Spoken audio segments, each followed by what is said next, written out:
ఏలూరు జిల్లా జంగారెడ్డిగూడెంలో తీవ్ర విషాదం చోటు చేసుకుంది. స్థానిక ప్రభుత్వ ఆసుపత్రిలోని అపోలో డయాలసిస్ యూనిట్లో టెక్నీషియన్గా పనిచేస్తున్న సుధాకర్ ఆత్మహత్యకు పాల్పడటం కలకలం రేపింది.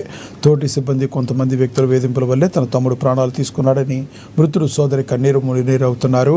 ఈ ఘటనపై పోలీసులు నిర్లక్ష్యాన్ని నిరసిస్తూ ఎంఆర్పీఎస్ ఆధ్వర్యంలో ఆసుపత్రి ఎదుట భారీ ఆందోళన చేపట్టారు.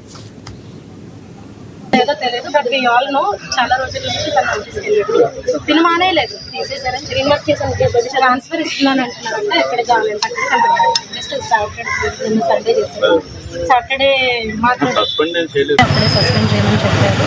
ఇది ఇంకా అవుతుండగానే మళ్ళీ వెళ్ళి మెడిసిన్ అమ్ముకుంటున్నారని కేసు పెట్టారు అని బాధపడ్డాడు. సాటర్డే రోజు నా దగ్గర, సండే రోజు ఇట్లా సూసైడ్ చేసుకున్నాడు.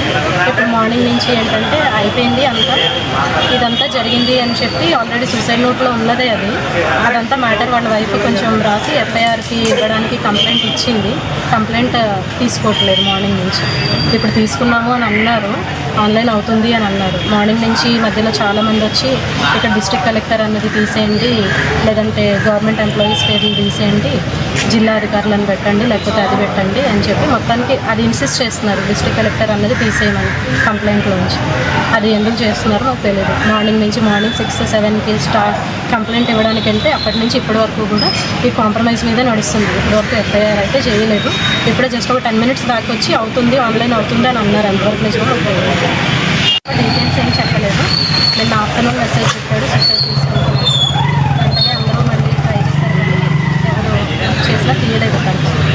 అయితే ఇప్పుడు అందరూ ఒకళ్ళకి తెలిసింది ఒకళ్ళు అందరం చెప్పుకుంటే ఇప్పుడు ఏం తెలిసిందంటే తను చాలా రోజుల నుంచి స్ట్రగుల్ అవుతున్నాడు. 3 years నుంచి.